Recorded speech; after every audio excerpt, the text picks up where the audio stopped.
In the upcoming Torah portions, we'll be learning all about the tabernacle, this temporary sanctuary temple that the Jews built in the desert throughout their 40 years of wandering and continued to be used all up until the times that King Solomon built the permanent temple in Jerusalem. Now, the Torah devotes 13 chapters in the book of Exodus just to the details of what needed to be contributed, the materials that were used, and how they were meant to be put together to build this traveling sanctuary in the desert.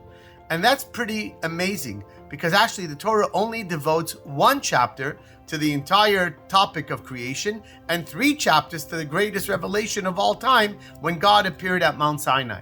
So the question one begs to ask is why so much space in the book of Exodus is taken up with the subject of the tabernacle, this traveling sanctuary that actually would not have a permanent role per se in the history of the Jewish people, because it would be replaced with the permanent Bet HaMikdash, Holy Temple in Jerusalem.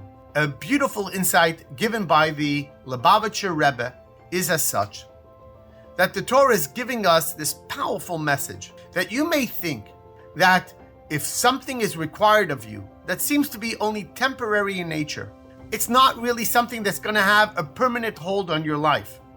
It's not really going to be reflective of who you are. Therefore, I should not give it any level of importance. I should not even engage. A real parallel analogy to this would be the idea of having a kosher meal. If one says, I don't keep kosher, how many meals am I going to have throughout my life? 3 a day, 2 a day, over the whole year. I'll be having thousands and thousands and thousands of meals that may not be kosher. Why should I actually have even one kosher meal? And the answer is because when it comes to mitzvot, when it comes to God's commandments, each one really is viewed in total isolation. We don't see a mitzvah as being important if it has a ripple effect by doing that same commandment over and over again for the duration of your life. Having one less non-kosher meal and having one kosher meal is seen as someone who did one mitzvah. And you may ask, so why is that so important? Well, I'll share with you 2 possibilities.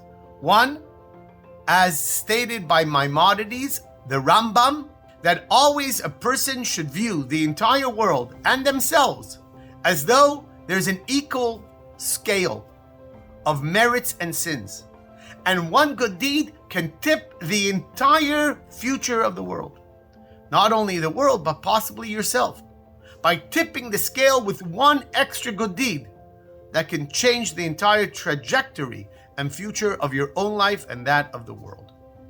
And the second point, which was emphasized by the Rebbe, that every single mitzvah that we do, when we fulfill God's will, what's really going on? We create a union with God that's eternal, never to be severed for all of eternity.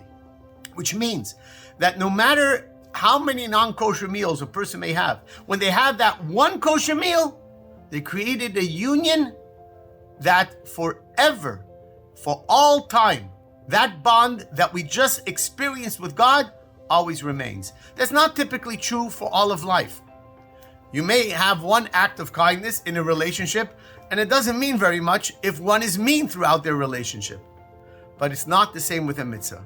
Each mitzvah stands alone, has its own merit, and is due its own credit for all of time, independent of even though it was maybe the only time you ever did it. So that's amazing. And the Torah tells us, when you're in a desert and you feel devoid and you don't feel that you have any spirituality and you feel that you've led a life that really is not reflective of this relationship with God, build a tabernacle. Even if it's going to be temporary, even if it's going to be just for one time. If you think that lighting Shabbos calendars or putting on tefillin, even just one time in your life, is not impactful, you're wrong. Because every time you experience one mitzvah, you are creating a pact with God, an eternal bond that can never, never disappear. Have a great Shabbos.